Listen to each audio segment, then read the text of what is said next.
I'm Leo Walder for Kit Guru, and these are a pair of Deepcool Genome cases. Genome is an ATX case made of steel with a bit of plastic, in that sense entirely conventional. Unusually, I think uniquely, it comes with a liquid cooler that's already installed, a 360mm cooler, radiator in the roof, 3 fans, this Helix reservoir at the front, and then a pump and a cold plate unit that you attach to your processor. The fact it comes in the system already, as far as I'm aware, that is unique. We have here white with blue and black with red. At CeBIT, when I did a news piece quite recently, we had white with green. Let's just give you a couple of points about this black and red system before I take it off the table. So this box here, it's got some packing foam inside. It's to protect the cold plate and pump unit, which clamps to your CPU. And then it's worth noting here we've got this sort of angled metal front panel, which is heavily perforated. I've taken this part out of this to clear the graphics card, but when you get it from the factory, it comes not exactly solid because there's huge great holes in it, but this piece is part of that panel. In this case, I've already removed it. Let's take this off the table. Crash bang wallop. So the main panel is windowed to show off the interior of the case. The back panel is plain. No great surprises there. The main feature with this case, apart from the fact it comes with the cooler, so you don't actually have to buy a cooler, is that the illumination. Now, the system I saw at CeBIT with the green had loads of green going on. Now, it was quite clear that Deepcool had added an LED kit inside the windowed side panel in a way we've seen with a number of different systems and cases, and indeed aftermarket accessories.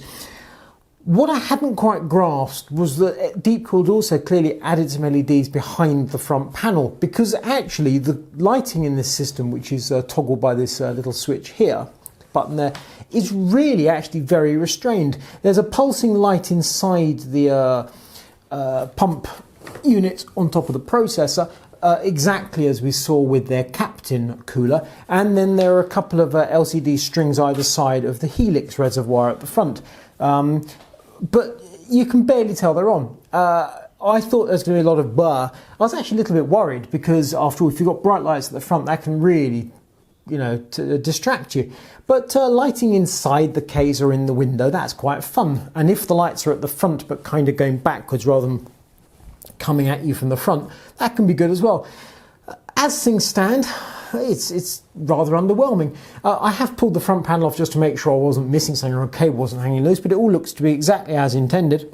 So that is it in terms of illumination, which this is a system crying out for that aftermarket LED kit that I saw at CeBIT, that's for sure.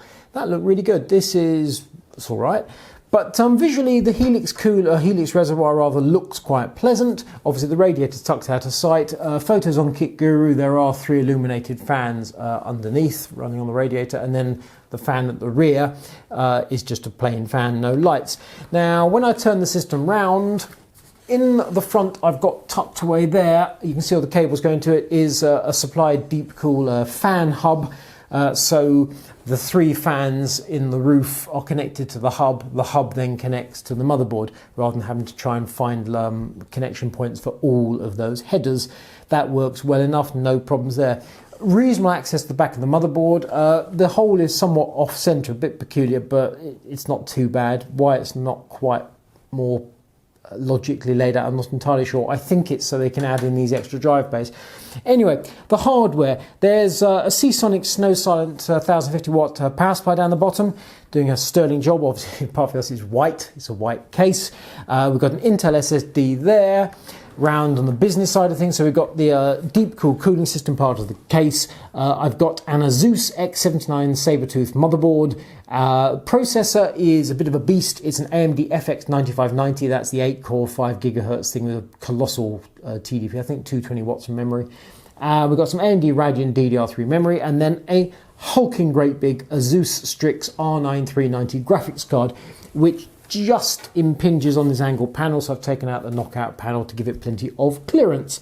As a system, it's a gaming PC. It works very well. Loads of grunt, and it draws about 500 watts under 100% load at the wall socket, so quite juicy.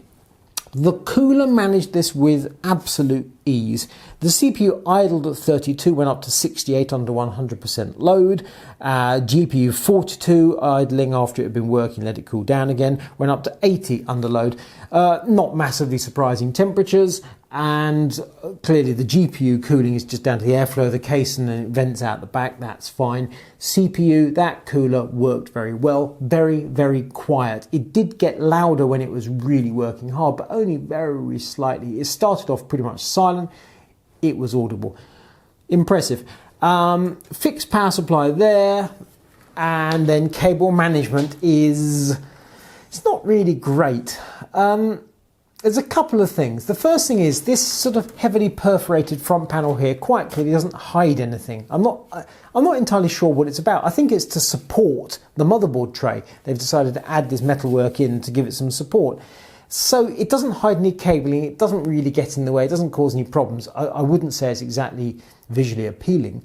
I'm not mad keen on that, but the cable management means that I've got cables kind of hanging here. They don't look terribly offensive. It's not lovely. One actual problem with cable management is the 8-pin EPS connector, which I've got running across the CPU. And the reason for that is the hole at the top of the case tucked away behind here. Access is really horrible. And the only way of using it properly is to actually put the power supply and the cable in place before you put the motherboard in. Once the motherboard's in, it's not going to work too well. And every motherboard pretty much on the market, that's where that connector is, so that's a bit of a silly mistake to my mind.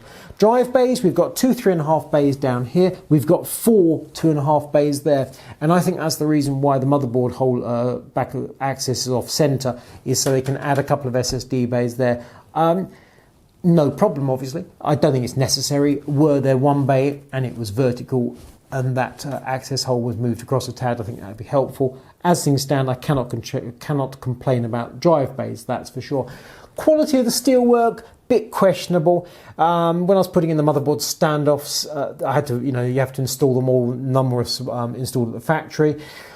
A couple of them didn't feel like they're going in quite vertically, so they graunched them home. The motherboard went in nicely, but the standoffs, the holes, it was not crystal clear that they were completely aligned, straight, cleanly cut.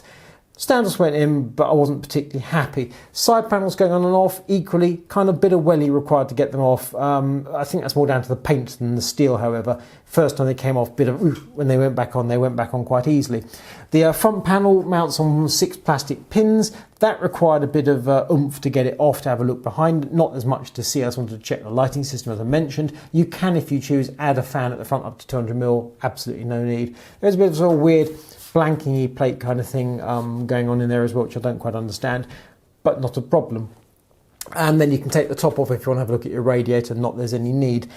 The build was quite straightforward and I was pretty happy with all of it. One thing that caused me some curiosity, I suppose is the right word, not concern, is this bracket here. I didn't understand it until I read the user guide, and if you look here, we've got 2 vertical expansion slots, which I thought so you could add extra USB brackets or something. But no, it's actually so you can choose if you wish to put your graphics card thus. So attached to that bracket and then exiting here.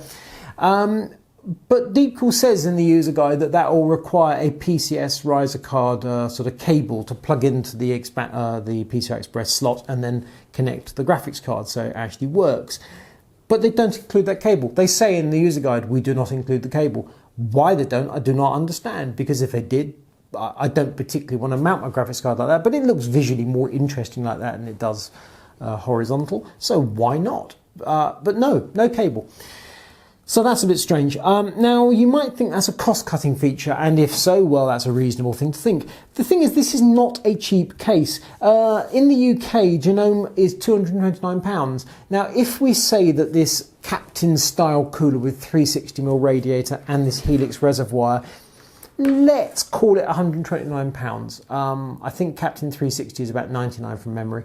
So if we whack in the reservoir and 129, that means it's a £100 case. And I have to say the hardware in this case, if we take the cooling out of the equation, I don't think it's worth £100. It's a perfectly reasonable case, but it's nothing particularly special. If we mark the case down to call it £60, then that means the cooler is around the £169. So how you split that 229 makes a big difference. That would be a very expensive cooler. I have to hope that Genome will be discounted. If it's significantly less than 229, it changes the equation and the maths completely. As things stand, this is looking rather expensive. The cooler works very well. It's easy enough to install. It worked on the FX9590, which is a horribly hot processor. It worked really well. Very quiet, very happy. Pricing obviously is one of those things that can vary, but I am taken aback by the lighting. Having seen this case blinged up at CeBIT, I thought there was going to be more in your face, and it's as understated can be. So I'm actually slightly disappointed by that. I'm not a great one for wanting disco fever all day of my life, but a bit more lighting please, or feign that add in an LED aftermarket kit. But yes, so Genome, it comes with an integrated cooler, it does a good job, it's fairly pricey, it doesn't have enough lights. I'm Leo Walder for Kit Guru, this is Deepcool Genome.